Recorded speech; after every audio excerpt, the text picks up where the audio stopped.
الحمد لله رب العالمين والعاقبة للمتقين والصلاة والسلام على سيد الأنبياء والمرسلين خاتم النبيين محمد وعلى آله وصحبه أجمعين اما بعد۔ میرے دینی اور ایمانی بھائیوں، بزرگوں اور دوستوں،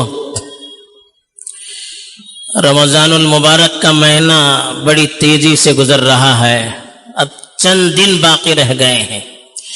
آخری عشرہ جو بڑی رحمتوں، برکتوں اور خیر کو اپنے ساتھ لیے ہوئے رہتا ہے، اور جو اللہ کے نیک بندوں کے لیے عبادت کا موسم بہار ہوتا ہے، وہ ابھی 2-3 دن کے بعد آنے والا ہے۔ عقل مند آدمی وہ ہے کہ جو ترقی کے بارے میں سوچتا ہے، جو آگے بڑھنے کی فکر کرتا ہے۔ ہر پل آدمی ترقی کے بارے میں سوچے، وہ آدمی عقل مند کہلاتا ہے۔ ایسے ہی اللہ کے نزدیک کوئی عمل قابل قبول ہے یا نہیں، اس کے بارے میں بھی علماء نے لکھا ہے کہ اگر آدمی کو پہلے سے زیادہ بعد میں عمل کی توفیق ملتی ہے، مثلا پہلے عشرے میں جتنا عمل کیا اس سے زیادہ دوسرے عشرے میں عمل کی توفیق ملی، دوسرے عشرے میں جتنا کیا اس سے زیادہ تیسرے عشرے میں عمل کی توفیق ملی، تو یہ اللہ کے نزدیک ان اعمال کے قبول ہونے کی علامت ہے۔ آدمی کسی نوکر کو رکھتا ہے، کسی مزدور کو رکھتا ہے، جب اس کا کام اسے پسند آتا ہے تو پھر بڑا پروجیکٹ اس کے حوالے کرتا ہے۔ جب چھوٹی چیز، چھوٹا کام پسند آتا ہے، بڑا کام اس کو دیتا ہے۔ ایک کام پسند آتا ہے، دوسرا کام اس کے حوالے کرتا ہے۔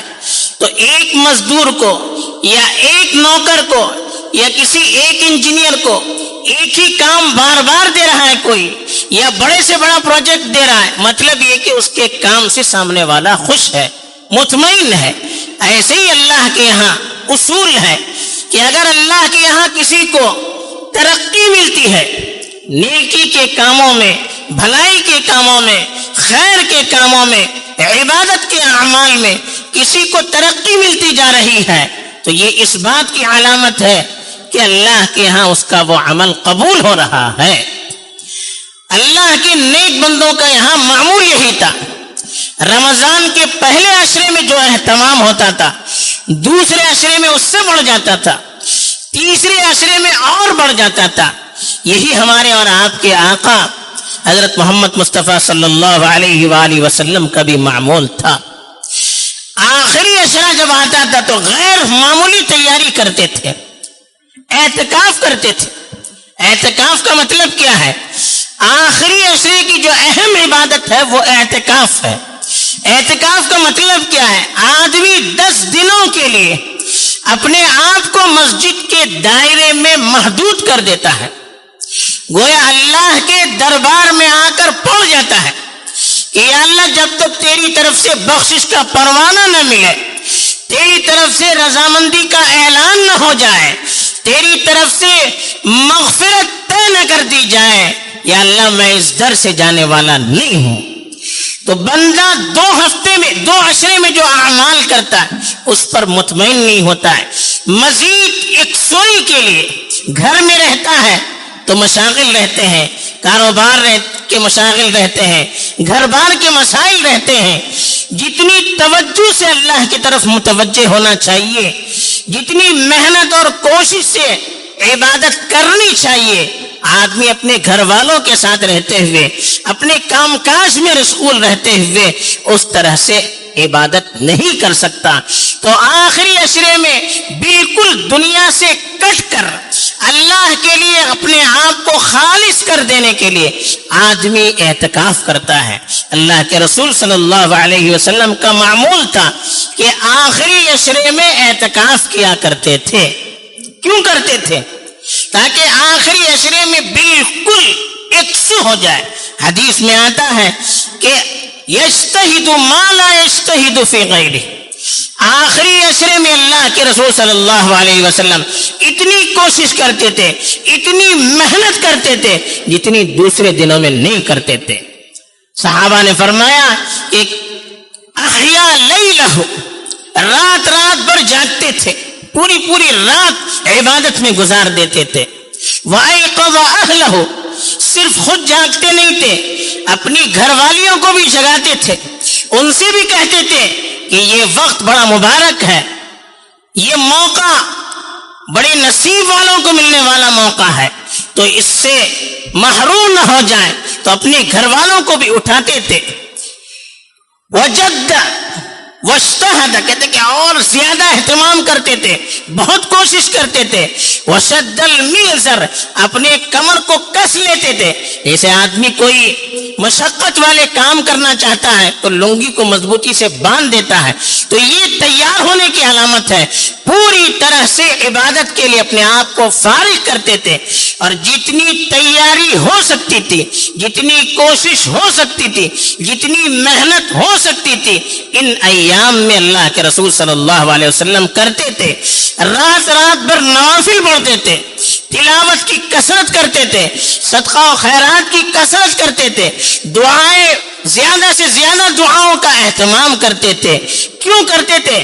حالانکہ اللہ کے رسول صلی اللہ علیہ وسلم کے بارے میں آتا ہے کہ آپ کے اگلے پچھلے سارے گناہ اللہ نے معاف کر دیے تھے۔ لیغفر لک اللہ ما تقدم من ذنبک وما تأخر، اللہ نے آپ کے اگلے پچھلے سارے گناہ معاف کر دیا تھا، تو پھر اتنی ساری اللہ کی طرف سے بخشش کے وعدے ہونے کے باوجود اتنی محنت کی کیا ضرورت تھی؟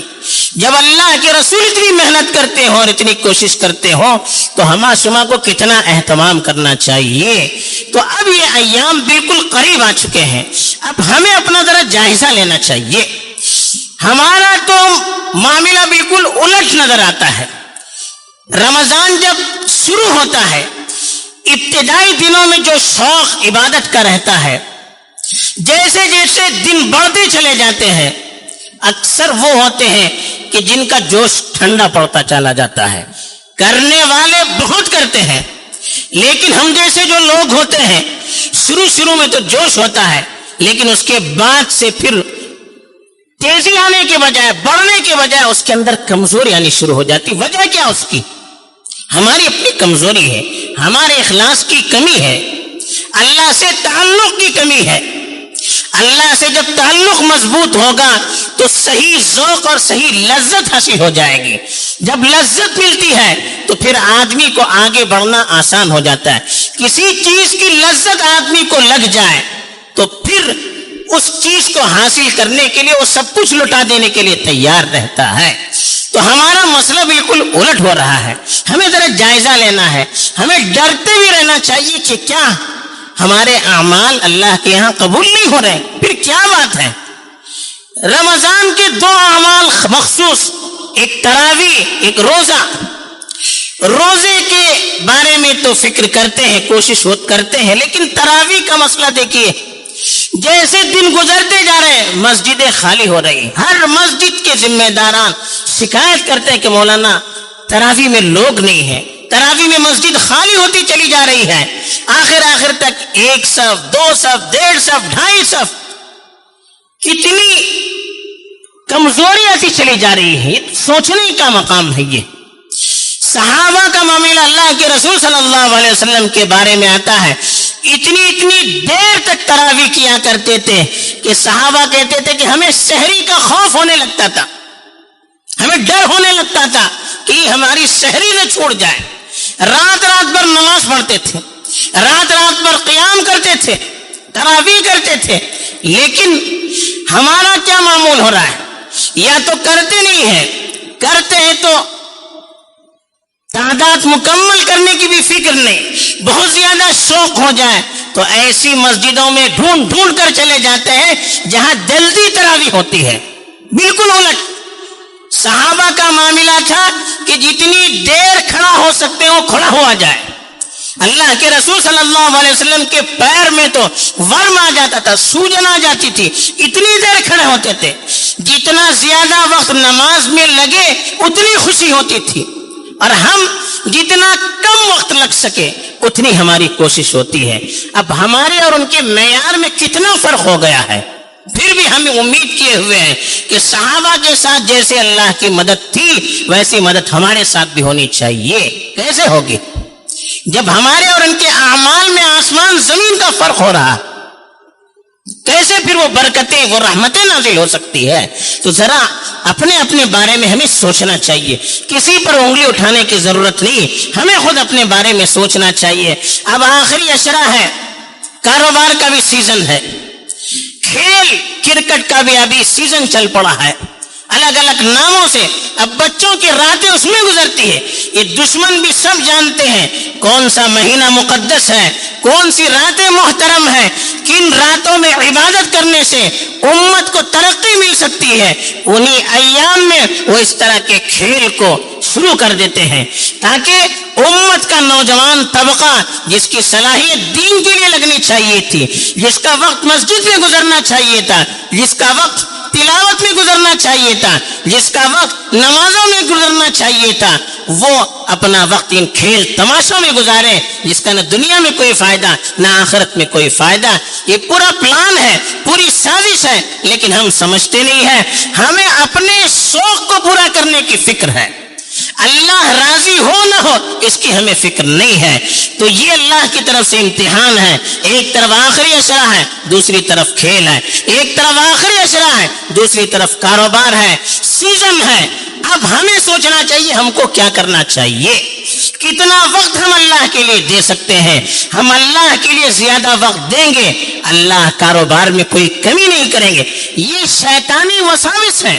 الشیطان یعدکم الفقر, شیطان فقر و فاقے سے ڈراتا ہے. ویأمرکم بالفحشاء, اور بے حیائی کا حکم دیتا ہے. واللہ یعدکم مغفرۃ منہ وفضلا, اللہ تو مغفرت کا اور انعام کا وعدہ کرتے ہیں. تو ہمیں اللہ کے وعدے پر اطمینان کرنا چاہیے, اللہ کے وعدے پر بھروسہ کرنا چاہیے, یا شیطان کے وسوسوں کے پیچھے چلنا چاہیے. یہ فیصلہ ہمیں کرنا ہے. تو یہ چند دن غنیمت کے ہیں, اور حالات جو جس تیزی سے بدل رہے ہیں یا اس کو بدلنے کی کوششیں کی جا رہی ہیں, ہمارے پاس اللہ کی طاقت ہے, ہمارے پاس ان عبادتوں کی طاقت ہے. حالات کو بدلنا ہے, اللہ کو راضی کرنا ہے. اللہ کو راضی کرنا ہے تو اچھے اعمال کو کرنے ہیں. ہم چاہتے ہیں کہ آئندہ رزلٹ اچھا آ جائے, آئندہ حالات اچھے آ جائیں, آئندہ کرسی پر اچھے لوگوں کو ہم دیکھنا چاہتے ہیں. ان ایام کو خاص طور پر اللہ کے راضی کرنے والے اعمال میں گزاریں. خوب اللہ سے دعائیں کریں, اپنے لیے بھی دعائیں کریں, گھر والوں کے لیے بھی دعائیں کریں, اور ملک کے حالات کے لیے دعائیں کریں, خاص طور پر عالم اسلام کے حالات کے لیے, بالخصوص فلسطین اور غزہ کے جو ہمارے مسلمان ہیں بھوکے ہیں, ترس رہے ہیں, اوپر سے بمباری ہو رہی ہے, پیٹ میں کچھ نہیں ہے, حالات اتنے دیگرگوں ہو چکے ہم سوچ نہیں سکتے. ہم اتنے آرام سے ہیں, کھا رہے ہیں, پی رہے ہیں, ٹھاٹ سے رہتے ہیں, ہمیں احساس نہیں ہو پاتا ہے. اللہ نہ کرے وہ وقت اگر کہیں بدل نہ جائے تو پھر کیا کر سکتے ہم سوچ نہیں سکتے. آج ہم ان کے لیے دعائیں کریں گے, آج ہم ان کی فکر کریں گے, آج ہم ان کے لیے اللہ کے پاس روئیں گے. کل اللہ تعالیٰ ہماری دعاؤں کی برکت سے انشاءاللہ ان کے حالات تو بدلیں ہوں گے, اور ہم پر جو حالات آنے والے ہیں بظاہر جو بادل منڈلاتے ہوئے نظر آتے ہیں, اللہ تعالیٰ ان کی برکت سے ان بادلوں کو بھی ہٹا دے گا. تو اللہ کے دن ہیں, اللہ کی راتیں ہیں, اگر اللہ کو ہم خوش کریں گے تو انشاءاللہ سارے حالات بدل سکتے ہیں. اللہ تعالیٰ ہمیں توفیق دے, آمین. وآخر دعوانا الحمدللہ.